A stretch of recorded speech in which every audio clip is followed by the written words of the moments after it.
오늘 말씀은 열왕기상 17장 1절부터 7절, 제목은 아합 시대 엘리야 등장입니다.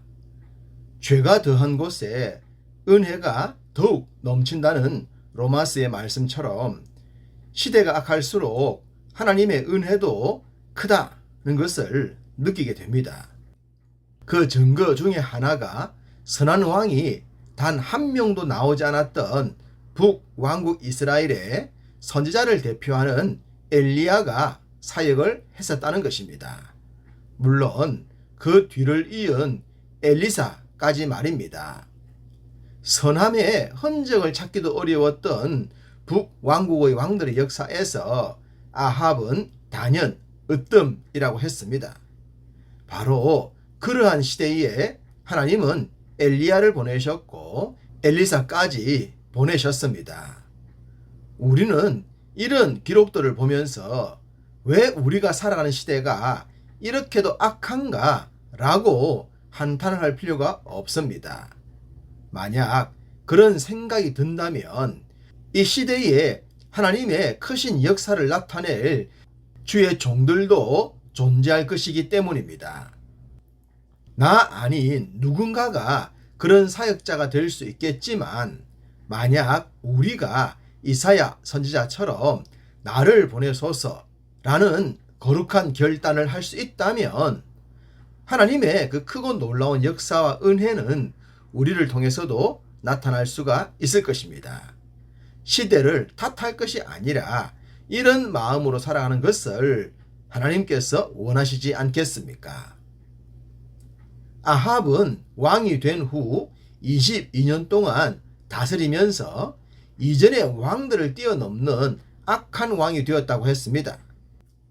그는 하나님을 진노케 함에 있어서는 타의 추종을 불허했던 사람입니다. 그가 얼마나 하나님의 말씀과 먼 통치자였는가를 보여주는 증거 가운데 하나가 여리고성 재건이라고 했습니다. 하나님께 저주를 받아 무너졌고 재건할 땐 하나님의 저주가 임할 것이라고 하셨지만 결국 이 성을 재건합니다. 이렇게 죽으라고 저주의 성을 재건한 것은 그들이 하나님께 저주받을 것을 쌓아 올린 것이라고 하겠습니다. 마치 멸망성에 목숨을 걸고 사는 인생들처럼 말입니다. 바로 이러한 때에 하나님은 디셉 사람 엘리야를 등장시키십니다. 성경에 디셉이라는 지명이 몇 번 나옵니다만 그 위치를 정확하게 알 수가 없습니다. 정확하게 알 수 없다는 것은 그렇게 유명한 지역이 아니라는 것이겠죠. 그렇다면 구약을 대표하는 선지자라고 하더라도 그 출신 성분이 그렇게 탁월하지 않다는 것을 의미하기도 합니다. 이 부분은 늘 우리가 도전을 받는 영역이기도 하죠.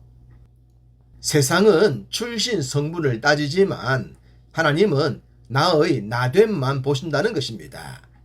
하나님 앞에서 어떤 삶을 살 것인가의 유무가 중요할 뿐입니다.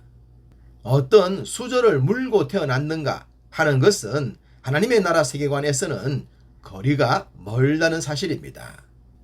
엘리야는 등장과 함께 아합을 향해 예언합니다.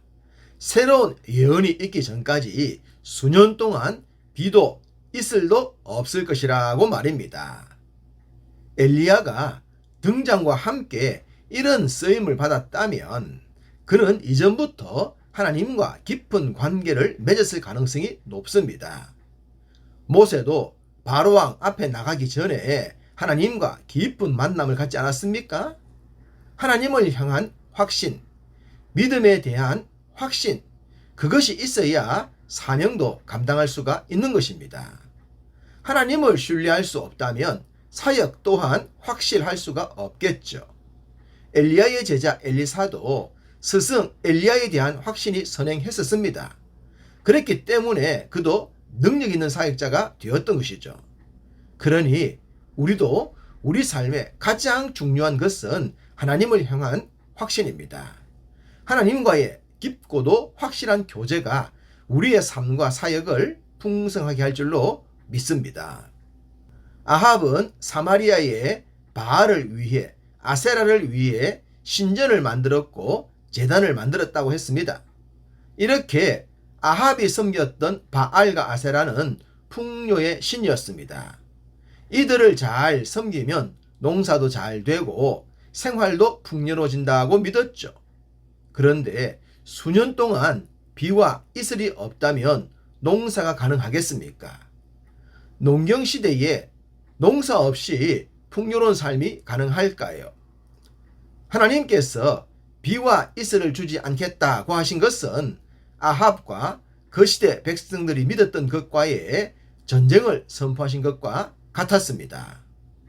하나님은 엘리야로 하여금 아합에게 예언을 하게 한 후에 요단 앞 그릿 시냇가로 가서 숨으라고 하셨습니다. 비가 오랫동안 오지 않으면 아합이 엘리야를 잡아 죽이려고 하지 않겠습니까?